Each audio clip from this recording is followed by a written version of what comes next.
Assalamualaikum warahmatullahi wabarakatuh. Hai para pencinta catur dan para catur mania, selamat datang kembali di Legenda Catur Dunia.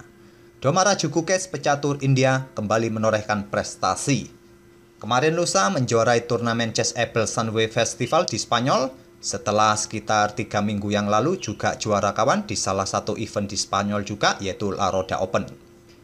Kali ini event yang dijuarainya merupakan event internasional juga yang diikuti 53 pemain multi-level dari berbagai negara dengan sistem Swiss 10 babak. Gukesh memimpin sendirian dengan 8 poin dari 6 kemenangan dan 4 kali remis tanpa kekalahan. Dan hebatnya lagi kawan, 4 kemenangan itu saat dia pegang hitam. Kita akan lihat salah satu gamenya. Dan game yang akan kita ulas ini merupakan game yang ketiga atau babak ketiga bertemu dengan pecatur tuan rumah Grandmaster Jose Fernando Giménez. Langsung kita ke atas papan kawan. Di sini Gukesh pegang hitam, Fernando Giménez pegang putih mengawali dengan pion D4. Kuda F6 oleh Gukesh, pion C4, pion E6, kuda F3 anti Nimzo Indian. Pion D5, Queen's Gambit decline, kuda C3, gajah B4. Mirip kawan dalam permainannya Nimzo Indian Defense yang melangkahkan gajah untuk memberikan pressure di diagonal B4 E1 ini, tapi ini adalah variasi Ragozin Defense dari permainan Queen's Gambit decline. Selanjutnya menteri A4 skak ditutup dengan kuda C6. Langkah melakukan skak ini dengan serangan gajah memaksa hitam menutup dengan kuda. Ini untuk menghalangi hitam bermain dengan pion C5-nya kawan. Pion E3, rokade, gajah berkembang ke D2, memblokade pin-pinan. Selanjutnya beteng E8, pion A3, gajah mundur ke F8. Sangat standar langkah-langkahnya kawan dalam permainan Ragozin Defense. Memang cukup berbeda dalam permainan Nimzo yang biasanya gajah ini saat mendapatkan serangan dengan pion A3 melakukan pertukaran perwira ataupun ditarik mundur ke peta E6 atau bahkan peta E7. Menteri mundur lagi ke C2, pion H6 mengontrol peta G4 dari aktivitas manuver kuda. Di sini pion C pukul pion D5 dipukul balik oleh pion E, gajah D3 melanjutkan pengembangan persiapan untuk rokade pendek. Gajah G4 menyerang kuda. Apa yang harus kalian lakukan pada posisi ini kawan? Apakah tetap nekat melakukan rokade pendek, membiarkan kuda kalian dipukul oleh gajah sehingga pion nanti akan bertumpuk di lajur F? Jose Fernando Giménez melakukan rokade pendek, membiarkan kudanya disikat oleh gajah. Tapi di sini Gukesh memilih untuk melanjutkan pengembangan gajah gelapnya kembali kawan ke peta D6, ke peta yang lebih aktif lagi. Kalaupun kalian melakukan pertukaran perwira seperti ini, putih masih baik-baik saja kawan. Hitam masih belum punya banyak dukungan untuk melakukan serangan.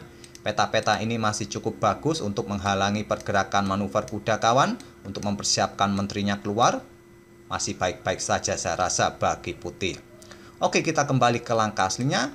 Di sini tadi tidak melanjutkan pertukaran gajah pukul kuda F3. Gukesh memilih untuk mengeluarkan gajah gelapnya kembali ke D6.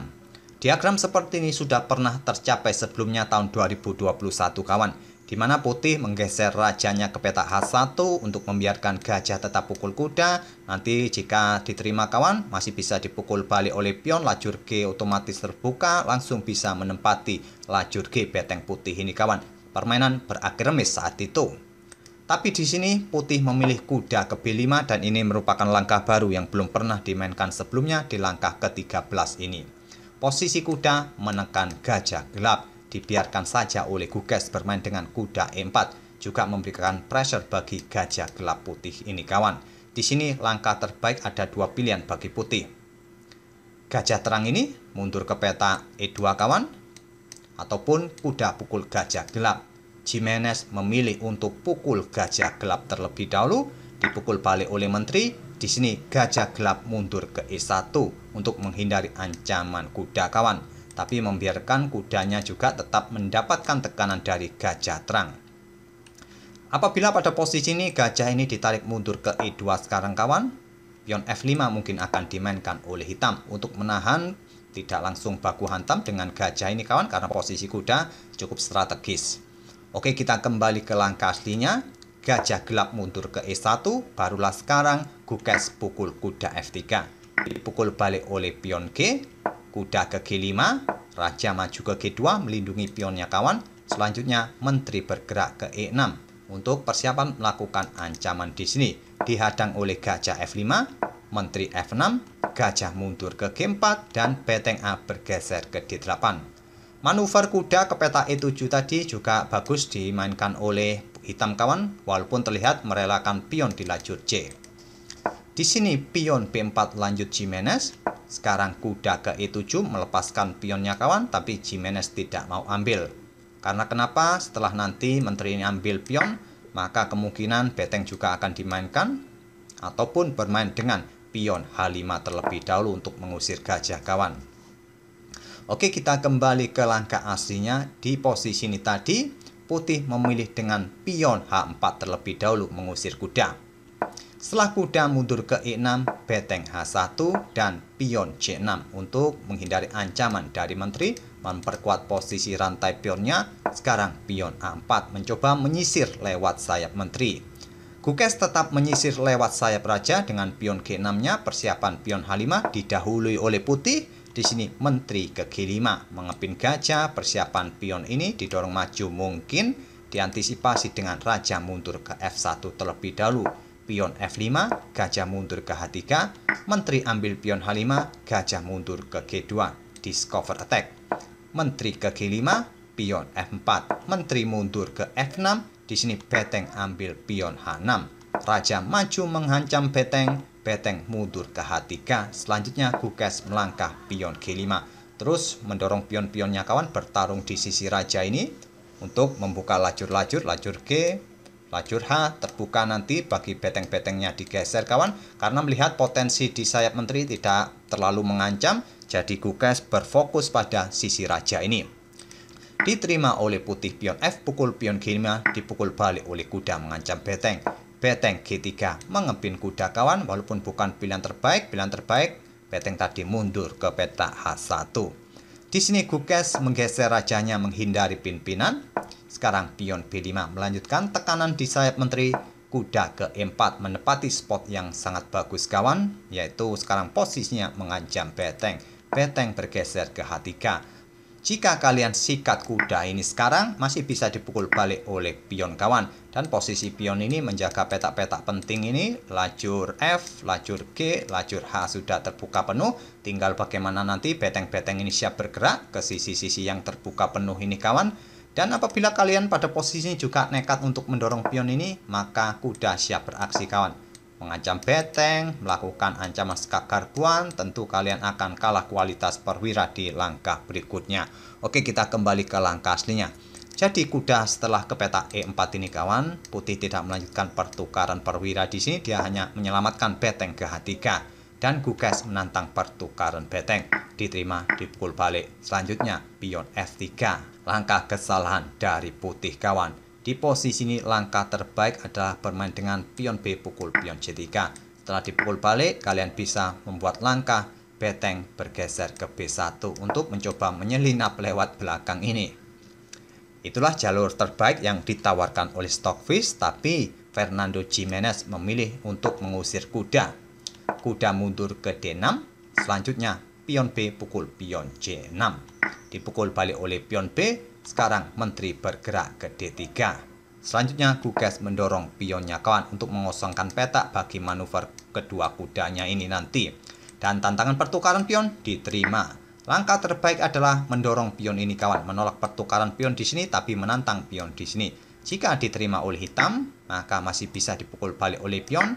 Dan putih akan mendapatkan kontrol yang cukup kuat untuk menghalangi manuver kuda ini kawan bergerak ke petak terang ini nanti. Dan juga membuka jalan bagi menteri jika ingin bergerak berkoneksi dengan gajah. Nanti disusul beteng juga siap menuju petak atau lajur B nanti bisa dilakukan oleh putih. Dan permainan akan kembali seimbang kawan. Tapi di sini tadi putih memutuskan untuk menerima tantangan pertukaran pion di lajur F. Dan dipukul balik oleh menteri, tapi bukan jawaban terbaik sebetulnya.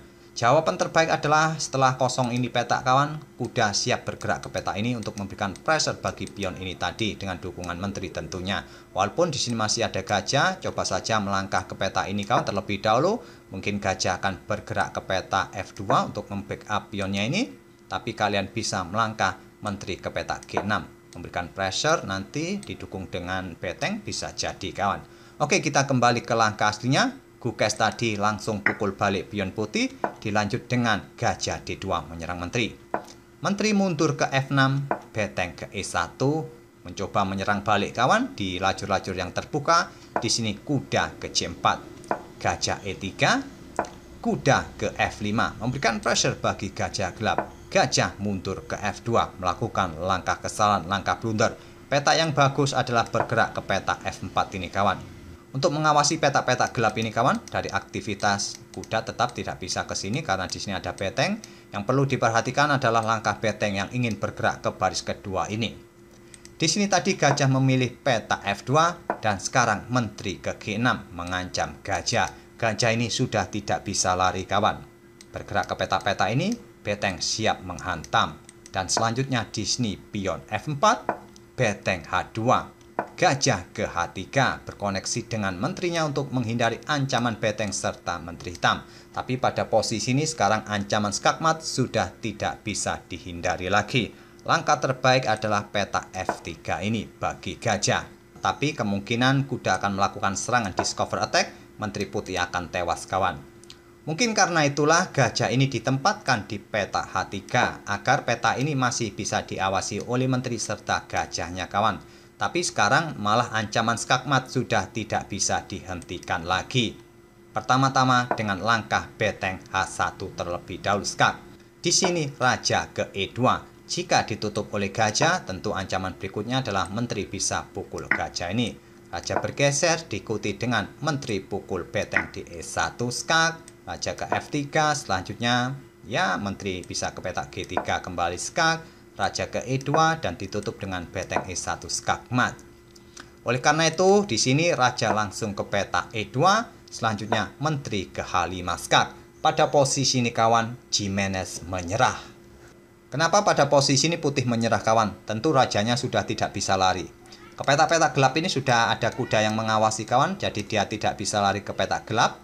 Jadi satu-satunya cara adalah menutup skak ini dengan gajah atau dengan menteri di peta ini.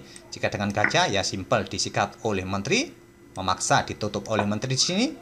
Beteng pukul beteng skak diambil oleh gajah dan selanjutnya kuda pukul pion D4 skak menggarpu menteri kawan. Mau kemana raja ini? Mundur ke peta D1 ya disikat oleh menteri hitam, menterinya yang ada di peta F3 dan selanjutnya raja ke C1.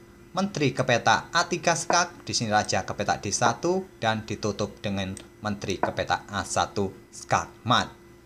Oleh karena itulah pada posisi seperti ini tadi kawan, saat menteri melakukan skak di peta H5 ini, raja yang sudah tidak bisa bergerak ke peta-peta gelap memaksa menteri ataupun gajah menutupnya dan di beberapa langkah berikutnya skak mat juga.